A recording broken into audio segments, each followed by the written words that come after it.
Financial year 2019-20 के लिए income tax return भरने की लास्ट डेट 31 दिसंबर 2020 है।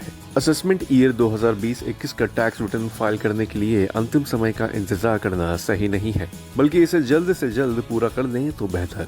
हालांकि कई लोगों को ITR फाइल करने में समस्याएं आती हैं, तो उनके लिए यह प्रक्रिया आसान करने के लिए हम कुछ तरीके लेकर आए हैं, जिसे ध्यान में रखकर आप आसानी से ITR फाइल कर सकते हैं। तो आइए जानते हैं।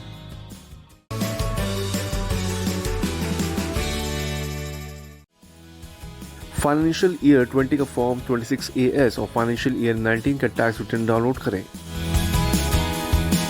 फॉर्म 26AS में वित्त वर्ष 2019-20 में निश्चित इनकम और TDS tax deducted at source की जानकारी होती है। इसके अलावा इसमें वित्त वर्ष 2019-20 के लिए चुकाए गए एडवांस टैक्स की भी जानकारी होती है। इस फॉर्म में अचल संपत्ति के लेन देन, क्रेडिट कार्ड की निर्धारित सीमा से अधिक की पेमेंट्स वगैरह की जानकारी भी होती है। अगर फॉर्म 26AS में इनकम और रिपोर्टेड टैक्स ITR से अलग पाई जाती है तो टैक्स अथॉरिटी इस पर जवाब मांगेंगे। ऐसे में यह आवश्यक है कि ITR फाइल करने से पहले पूरी डिटेल्स को फॉर्म 26AS से मिला लिया जाए। वित्त वर्ष 2018 का टैक्स रिटर्न डाउनलोड करने से सभी जरूरी डॉक्यूमेंट्स की सूचना बनाना आसान हो जाएगा, जैसे कि बैंक स्टेटमेंट्स, इंटरेस्ट सर्टिफिकेट इत्यादि। इसके अलावा अगर कोई फॉरवर्ड लॉस है तो टैक्स प्रावधानों के मुताबिक उसे गेन्स में ऑफसेट किया जा सकता है।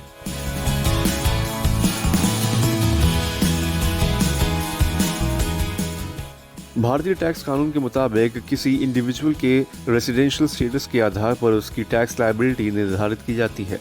जैसे कि अगर कोई इंडिविजुअल अधिकतर समय देश में ही रह रहे हैं और विदेशों में बस कुछ ही समय तक यात्रा पर गए हों, तो उन्हें यहाँ का रेसिडेंट और ऑर्डिनरी रेसिडेंट माना जाएगा और उनकी ग्लोबल इनकम पर टैक्स देनदारी बनेगी।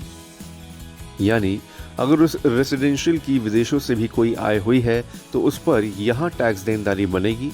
इसके विपरीत अगर कोई भारतीय अधिकतर समय विदेशों में रहा है तो वह नॉन रेसिडेंट या रेसिडेंट हो सकता है, लेकिन ऑर्डिनरी रेसिडेंट नहीं रहेगा और उसकी सिर्फ उसी इनकम पर टैक्स देनदारी बनेगी जो भारत में हुई है।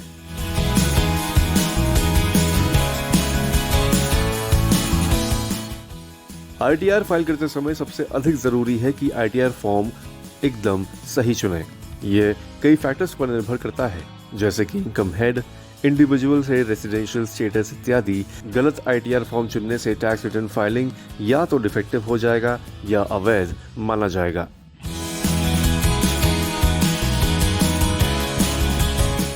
आजकल income tax authorities email address, mobile number के जरिए करदाताओं से संपर्क करती है। ऐसे में न सिर्फ अपना कम्युनिकेशन एड्रेस बल्कि ईमेल एड्रेस और कॉन्टैक्ट नंबर भी वेरीफाई करके भरें। करदाताओं को यह सलाह दी जाती है कि वे इनकम टैक्स के पोर्टल पर भी अपने प्रोफाइल पेज पर ये जानकारियां अपडेट कर लें।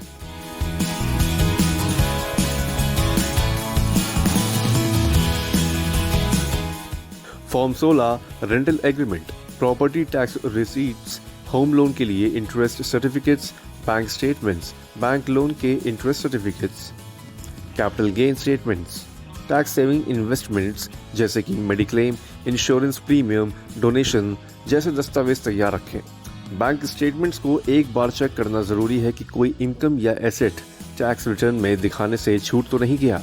इसमें बचत खाते पर मिलने वाले ब्याज को भी दिखाना होता है।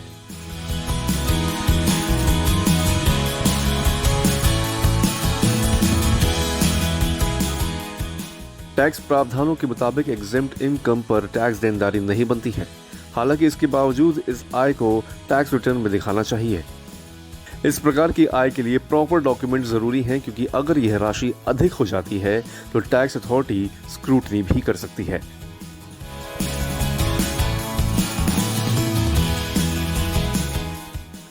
इनकम टैक्स अथॉरिटीज उन्हीं बैंक खातों में रिफंड करती है जो प्री वैलिडेटेड हों, यानी कि ITR फाइल करने से पहले ही अपने बैंक खातों को वैलिडेट कर लें। इसलिए क्योंकि अगर रिफंड मिलना है तो ITR फाइल करने से पहले उन्हें वैलिडेट कर लें।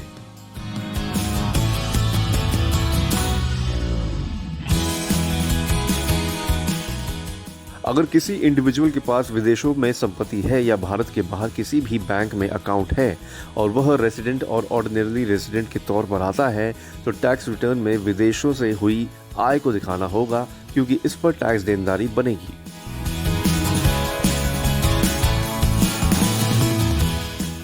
अगर किसी इंडिविजुअल की आय 50 लाख से अधिक होती है तो उसे वित्त वर्ष के अंतिम दिन तक अपने सभी एसेट्स और लायबिलिटीज की जानकारी का उल्लेख करना अनिवार्य है। इसमें न सिर्फ अचल संपत्ति की जानकारी देनी होती है, बल्कि bank balance, loan and advances, cash in hand, share और सिक्योरिटी जैसे चल संपत्तियों की भी जानकारी देनी होती है।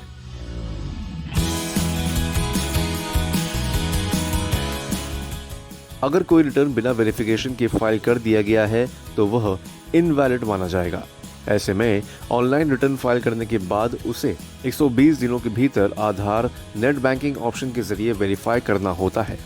अगर ये संभव नहीं है तो ITR 5 पावती को साइन कर 120 दिनों के भीतर इनकम टैक्स अथॉरिटीज के पास भेजना होता है। तो उम्मीद है कि आप इन सभी बातों का ध्यान रखेंगे और देश के जागरूक नागरिक होने के नाते अपना ITR भरेंगे। अगर आपको हमारा ये एपिसोड पसंद आया हो तो इसे लाइक और शेयर जरूर करें और अपनी बहुमूल्य राय हमें कमेंट बॉक्स में जरूर दें।